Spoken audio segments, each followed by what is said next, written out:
नमस्ते बच्चों। आज हम व्याकरण विधा से संबंधित सर्वनाम और उसके भेदों के बारे में जानकारी प्राप्त करते हैं। हमने पिछली तासिका में संज्ञा और उसके भेदों के बारे में पढ़ा था।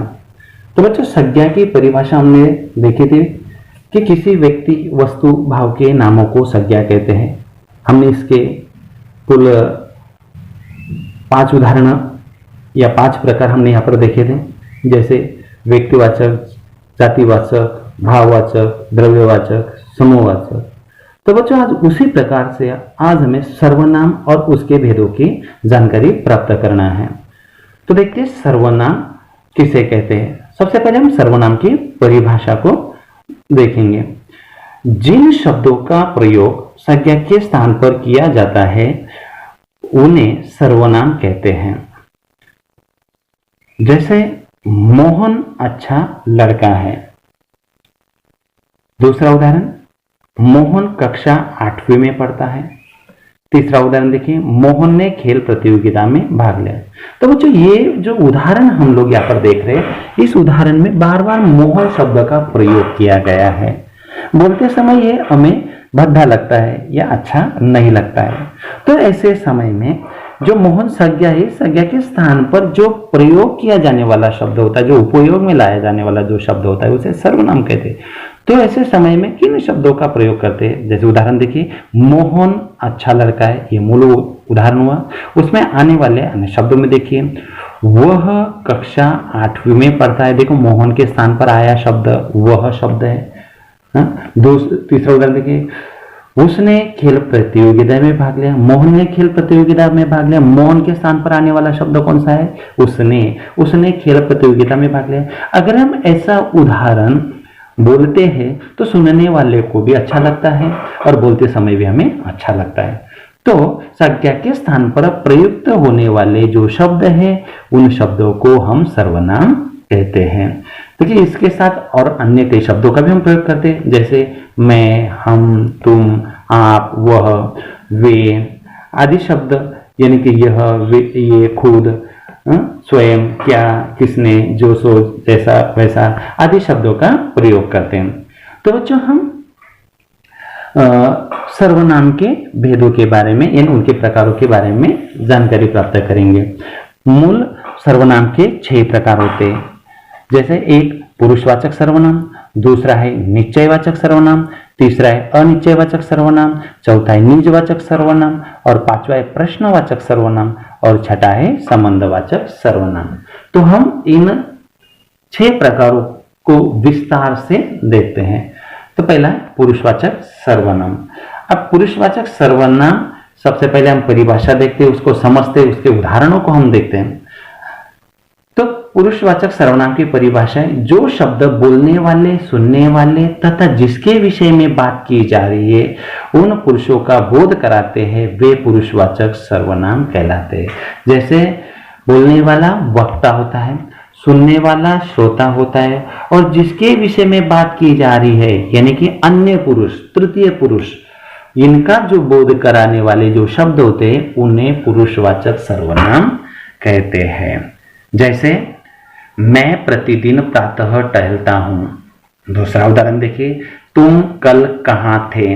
तीसरा उदाहरण देखिए, वे मेरे मित्र हैं। तो बच्चों, ये जो 3 उदाहरण है, ये 3 उदाहरणों में हमें श्रोता को देखना है, वक्ता को देखना है और अन्य पुरुष को देखना है। तो पहले उदाहरण में मैं प्रतिदिन प्रातः टहलता हूं, यानी स्वयं के लिए बात करता, स्वयं बात करने वाला व्यक्ति, खुद बात करने वाला व्यक्ति, वो मैं कहलाता है, यानी वो प्रथम पुरुष होता है, वो वक्ता होता है, खुद बात करने वाला। और इसके लिए प्रयोग में लाने वाला शब्द होता है मैं। देखिए, तो दूसरे उदाहरण में देखिए, तुम कल कहाँ थे, जिसमें श्रोता के लिए प्रयोग किया जाने वाला शब्द, द्वितीय पुरुष के लिए प्रयोग किया जाने वाला शब्द, जैसे तुम कल कहाँ थे, तुम ये शब्द यहाँ पर आया है। और तीसरा उदाहरण, वे मेरे मित्र है। यहाँ पर अन्य पुरुष के बारे में, तृतीय पुरुष के बारे में जब बात की जाती है तब वे शब्द का प्रयोग किया जाता है। तो पुरुषवाचक सर्वनाम के लिए इन शब्दों का प्रयोग आमतौर पर किया जाता है कि बोलने वाला, सुनने वाला और जिसके बारे में बात की जाती है उन व्यक्ति के बारे में इन शब्दों का प्रयोग किया जाता है, उन्हें पुरुषवाचक सर्वनाम कहते हैं। अब देखिए, पुरुषवाचक सर्वनाम के भी 3 प्रकार होते हैं और ये 3 प्रकार कौन से देखते हैं हम क्रमानुसार। पहला है उत्तम पुरुष, दूसरा है मध्यम पुरुष, तीसरा है अन्य पुरुष। तो बच्चों, आपको ये बात ध्यान में रखनी है कि पुरुषवाचक सर्वनाम के 3 प्रकार होते हैं, उत्तम पुरुष, मध्यम पुरुष और अन्य पुरुष। जैसे उत्तम पुरुष यानी वक्ता, मध्यम पुरुष यानी श्रोता और अन्य पुरुष यानी जिसके बारे में बात की जाती है उनके लिए प्रयोग में लाए जाने वाले शब्द। देखिए, यहाँ पर उत्तम पुरुष के लिए किन शब्दों का प्रयोग करते हैं, किन सर्वनाम का प्रयोग करते हैं? जैसे मैं, मुझे, हम, हमें, यानी स्वयं प्रथम पुरुष के लिए प्रयोग में। जैसे उदाहरण देखते हैं हम ये, जैसे मैं बाजार जा रहा हूं, यानी खुद के लिए बात की जाती है। जैसे इन शब्दों का प्रयोग करना है। मुझे खाना बनवाना है, मुझे पढ़ाई करनी है, हम खेलने जाएंगे, हमें खेलने जाना है, यानी कि स्वयं के लिए जब बात करते तो ऐसे उदाहरणों का हम प्रयोग करते। अब दूसरा देखते हैं, मध्यम पुरुष श्रोता के लिए प्रयोग में लाने वाले शब्द, जैसे तू, तुम, तुमको, तुमसे, आप आदि शब्दों का हम इस मध्यम पुरुष सर्वनाम में प्रयोग कर सकते हैं। उदाहरण के लिए देखते हैं, जैसे तुम बाजार जा रहे हो, किसी दूसरे व्यक्ति के लिए बात की जाती है, द्वितीय पुरुष के लिए बात की जाती है, तब ऐसे शब्दों का, ऐसे सर्वनाम युक्त शब्दों का हम प्रयोग करते। तीसरा अन्य पुरुष के लिए वह, वे, यह, ये, उसे, उसने, उसको आदि शब्द, यानी करीब के शब्द के लिए और दूर के शब्द के लिए इन शब्दों का प्रयोग किया जाता है। जैसे कि वे बाजार जा रहे हैं, वे यानी कि दूर के शब्द के लिए, यह बाजार जा रहा है नजदीक के शब्द के लिए, ऐसे शब्द नजदीक व्यक्ति की जो हमारे पास खड़ा है उसके लिए, दूर खड़ा है उसके लिए, ऐसे शब्दों का हम प्रयोग कर सकते हैं, सर्वनाम युक्त शब्दों का हम प्रयोग कर सकते हैं। तो पुरुषवाचक सर्वनाम के 3 प्रकार होते हैं, उत्तम पुरुष, मध्यम पुरुष और अन्य पुरुष। उत्तम पुरुष के लिए मैं, मुझे, हम, हमें, मध्यम पुरुष के लिए तू, तुम, तुमको, तुमसे, आप आदि शब्द प्रयोग करते हैं और अन्य पुरुष यानी जिसके बारे में हम बात करते हैं उसके लिए वह, वे, यह, ये, उसे, उसने, उनको आदि शब्दों का प्रयोग करते हैं।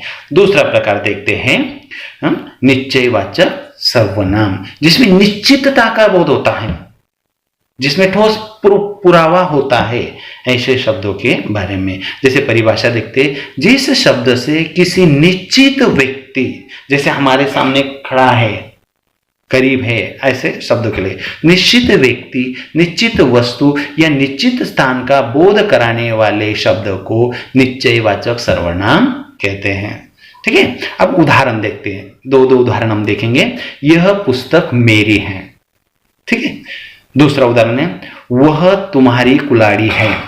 अब देखिए, यहां पर निश्चित वस्तुओं का बोध हो रहा है। यह पुस्तक, यह वस्तु है, परंतु किसकी? यह सामने पड़ी है, यह तुम्हारी है, और इसलिए यह शब्द निश्चयवाचक सर्वनाम कहलाता है। दूसरा, वह तुम्हारी कुल्हाड़ी, वह यह निश्चित वस्तु का बोध करा रहे और इसीलिए यह निश्चयवाचक सर्वनाम कहलाता है। तो ऐसे शब्दों को हम निश्चयवाचक सर्वनाम कहते हैं। तीसरा प्रकार देखते हैं अनिश्चयवाचक सर्वनाम, जिसमें निश्चितता का कोई बोध नहीं होता है, निश्चित नहीं होती और निश्चित रूप में उसकी बात की जाती है। जैसे परिभाषा में, जिन सर्वनाम शब्दों से किसी निश्चित व्यक्ति, निश्चित वस्तु या निश्चित स्थान का बोध न हो उसे अनिश्चयवाचक सर्वनाम कहते हैं। इसमें किसी निश्चित वस्तु, निश्चित व्यक्ति, निश्चित स्थान का कोई बोध नहीं होता है, इसलिए उसको निश्चयवाचक सर्वनाम कहते हैं। यानी अनिश्चितता से बात यहाँ पर की जाती है, तो उसको कोई प्रूफ नहीं होता है, कोई पुरावा नहीं होता है, इसीलिए। जैसे उदाहरण के तौर पर देखते हैं हम, बाहर कोई है, हमें मालूम है कि हम बड़ा भाई, छोटा भाई, पिताजी, माताजी, कोई खड़ा है, ये निश्चित मालूम नहीं है। बेल बज गई, हमने कहा कोई तो आया है, हमें कुछ मालूम नहीं, निश्चित मालूम नहीं है। जब हम डोर खोल के देखते तब हमें पता चलता है।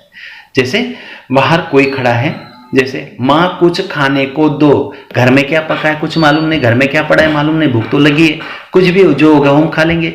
तो इसमें कोई निश्चित प्रूफ नहीं होता है। जैसे कोई, यहां शब्द बताया गया है कि यहाँ पर कोई निश्चित वस्तु का कोई बोध नहीं है। दूसरा है कुछ, ये शब्दों का यहाँ पर बोध होता है। तो ऐसे अनिश्चित जिसमें बोध होता है ऐसे शब्दों को हम अनिश्चयवाचक सर्वनाम कहते हैं। चौथा प्रकार देखते बच्चों अब हमें। अब सबसे पहले ये जो सारी बातें पढ़ाई जा रही है इसमें परीक्षा के लिए आपको जो प्रश्न पूछे जाने वाले वो प्रश्न किस प्रकार से होंगे कि परिच्छेद में से सर्वनाम ढूंढकर लिखिए। इस प्रकार से आप लोगों को परिच्छेद अच्छे से पढ़ना होता है और उसमें सर्वनाम ढूंढकर लिखने होते हैं। उसके लिए आपको परीक्षा में अंक दिए जाते हैं, या तो कोई व्याकरण विधा में आपको उदाहरण दिए जाएंगे और उन उदाहरणों में से आपको पूछा जाएगा कि निम्नलिखित वाक्यों में से सर्वनाम पहचानो और उसके भेद लिखिए, तब जाकर अभी इस प्रकार से इन प्रश्नों के उत्तर आपको लिखने होते हैं। तो बच्चों हम चौथा भेद देखते हैं, निजवाचक सर्वनाम, जिसमें जो सर्वनाम शब्द अपनेपन का बोध कराते हैं उन्हें निजवाचक सर्वनाम हम कहते हैं। जैसे उदाहरण के लिए हम देखेंगे, मैं खुद आ जाऊंगा। दूसरा उदाहरण देखिए, तुम्हें अपना काम स्वयं करना है। यहाँ पर निज यानी निश्चितता का बोध होता है, अपने बारे में, खुद के बारे में, स्वयं के बारे में ये बातें यहाँ पर की जाती है। जैसे मैं खुद आ जाऊंगा, खुद शब्द का प्रयोग यहाँ पर किया गया है जिसके स्वयं के लिए बात की गई शब्द है। दूसरा उदाहरण, तुम्हें अपना काम स्वयं करना है। स्वयं यानी खुद के लिए बात, यहाँ पर खुद के विषय में बात यहाँ पर की होती है, स्वयं के लिए यहाँ पर शब्द प्रयोग किया जाता है। तो इस प्रकार से ये निजवाचक सर्वनाम कहलाते हैं। पांचवा प्रकार हम देखते हैं प्रश्नवाचक सर्वनाम। अब प्रश्नवाचक सर्वनाम में जो सर्वनाम शब्द किसी प्रश्न का बोध कराते हैं उन्हें प्रश्नवाचक सर्वनाम कहते हैं। जैसे उदाहरण के लिए हम देखेंगे, अंदर कौन है। दूसरा उदाहरण देखेंगे, मोहन क्या कर रहा है। जिस शब्द से प्रश्न युक्त शब्दों का प्रयोग होता है और अंत में प्रश्न चिन्ह लगता है उन्हें प्रश्नवाचक सर्वनाम कहते हैं। जैसे अंदर कौन खड़ा है, कौन खड़ा है हमें पता नहीं, प्रश्न कर रहे हैं, तो ऐसे शब्द हम प्रश्नवाचक सर्वनाम कहते हैं। दूसरा है मोहन क्या कर रहा है, जिसमें क्या शब्द यहाँ पर आया है जिससे हमें प्रश्न निर्माण, जैसे प्रश्न उद्बोधन करने वाले या प्रश्न उत्पन्न करने वाले जो शब्द होते उन्हें प्रश्नवाचक सर्वनाम हम कहते हैं। और अंतिम प्रकार, छठा प्रकार है वह है संबंधवाचक सर्वनाम। तो बच्चों सबसे पहले परिभाषा देखेंगे, जो शब्द संज्ञा या सर्वनाम का किसी अन्य संज्ञा या सर्वनाम शब्द के साथ संबंध स्पष्ट करते हैं उन्हें हम संबंधवाचक सर्वनाम कहते हैं।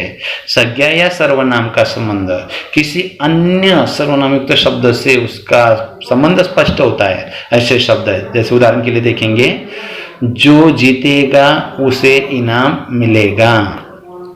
संज्ञाओं या सर्वनाम का संबंध स्पष्ट करने वाला शब्द जो और उसे, देखिए ये शब्द यहाँ पर, जैसे जो जैसा करेगा वह वैसा भरेगा आदि शब्द से प्रयोग किया गया शब्द।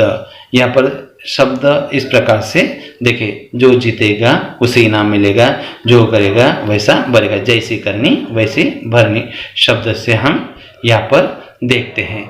तो इस प्रकार आज हमने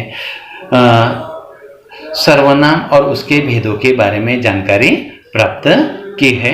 अब बच्चों आप लोगों को कुछ उदाहरण हम एक गृहपाठ भेज रहे, उस गृहपाठ में जो पीपीटी में आपको उदाहरण दिए, जो परिभाषा दिए उसे वर्ग पाठ में लिखना है और बाद में जो स्वाध्याय आपको दिया गया उसे आपको अपनी स्वाध्याय वही में लिखना है।